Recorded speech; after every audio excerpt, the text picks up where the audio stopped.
Hey guys, I'm Ashby from Ashby Farms, and it's the end of the day. It's just starting to rain, and this is my buddy Dave McGinnis, and we're co-workers. So Dave is in his first year of beekeeping as well. But like, how many hives you got, Dave? One. Dave got his first hive this year, and of course, like everybody else, we got to talking about bees. And so today I invited him out to go through my apiary here near the house. Has about 25 hives in it, and we got started about 4:30, and about 7:30 we were just getting lit up. Oh, I was getting lit up.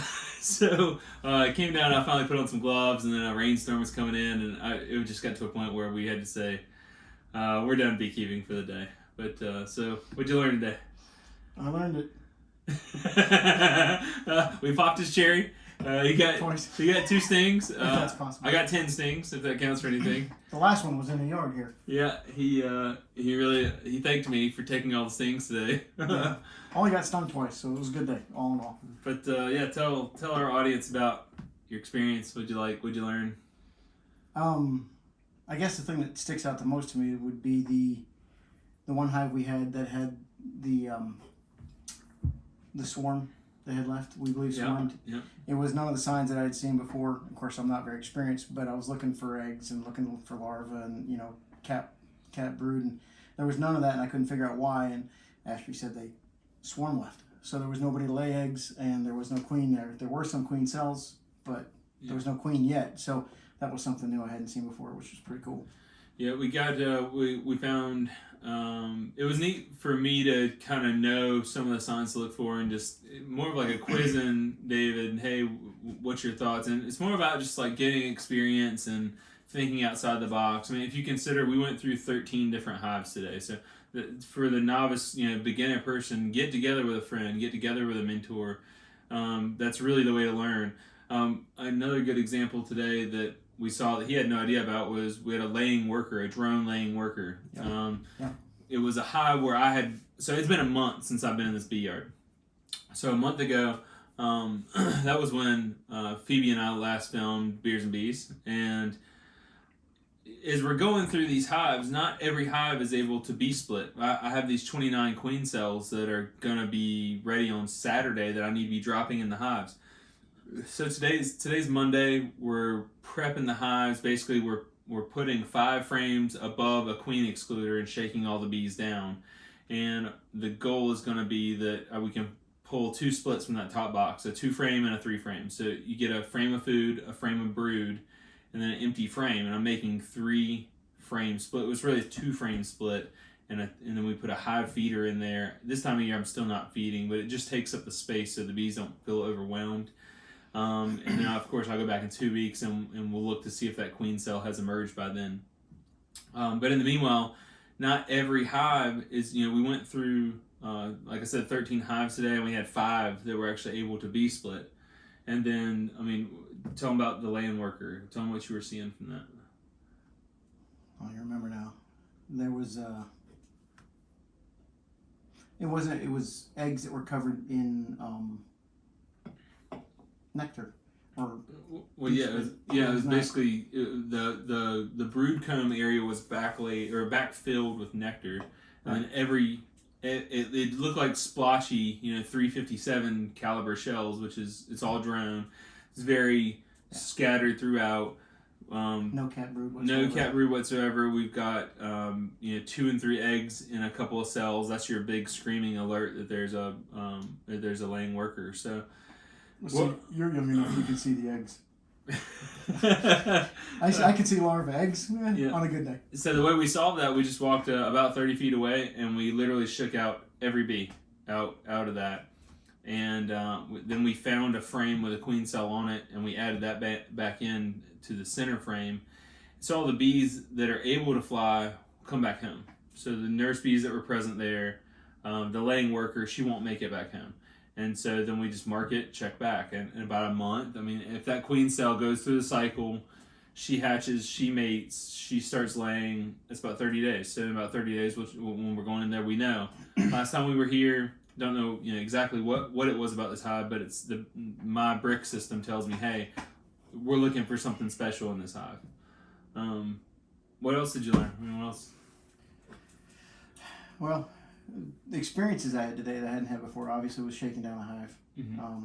shaking them into the grass, like you said, to get rid of the land worker bee, shaking them down one frame, shaking the top half of the boxes into the bottom half to put the queen excluder in there. Yeah, basically, we weren't looking for a queen. We were just shaking them all into the lower box, put a queen excluder on top, put the second box back on, walk away. Because all those nurse bees are going to come back up to nurse all the brood that's going to be a future split in 2 days from now.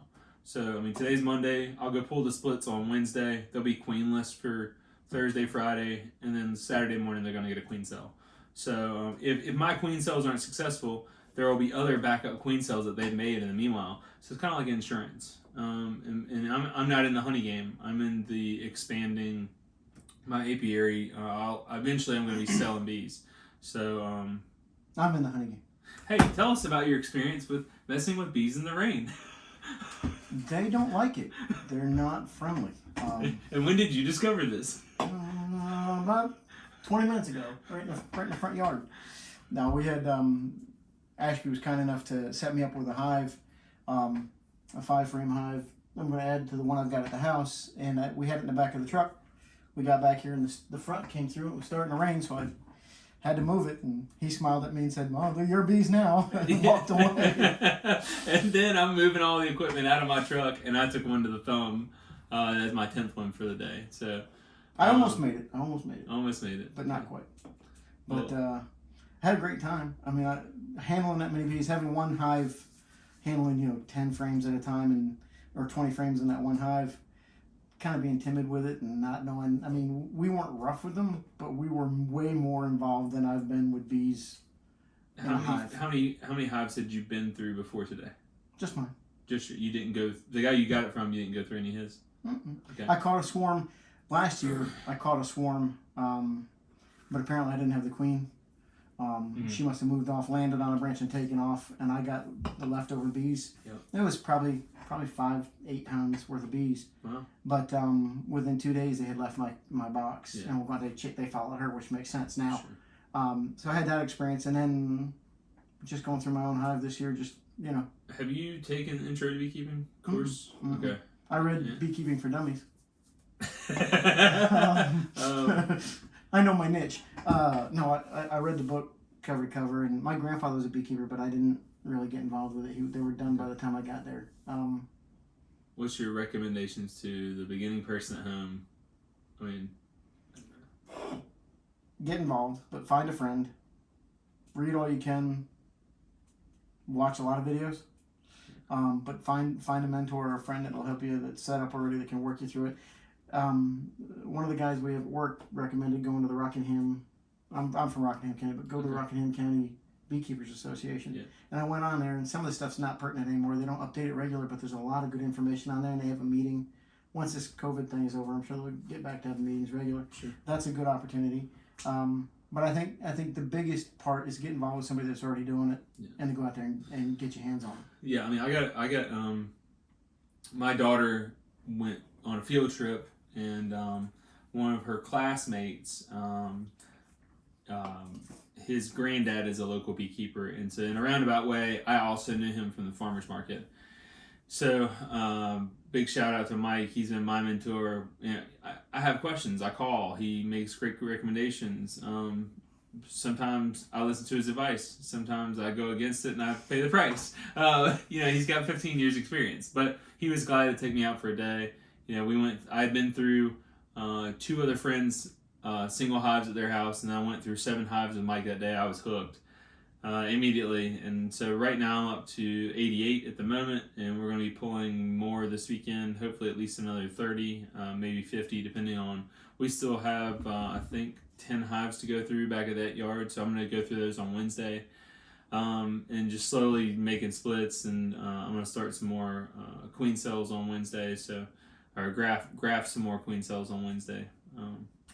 So yeah, other than that, get involved. It's fun. Yeah, it's a blast. If you get that first hive, you'll be hooked. And actually, the guy that I got my nuke from, told me, he said, "How many hives you got?" I said, "This is my first one." He goes, "Oh, you're finished." Really? Okay, so you went from one hive coming here. I'm sending you home with the second hive. Right. many hives, just so we can laugh in the future. How many hives you gonna have? Remember, your wife can watch this. So. Probably. I'm hoping. I've told her that I'd like to have 6. 6. Okay. Not 60. Yeah. 6, yeah, but okay. we'll touch back. Yeah, we'll see how that goes. Next episode. Well, guys, thanks. This is Beers and Beasts. I'm Ashby with Ashby Farms. Dave McGinnis.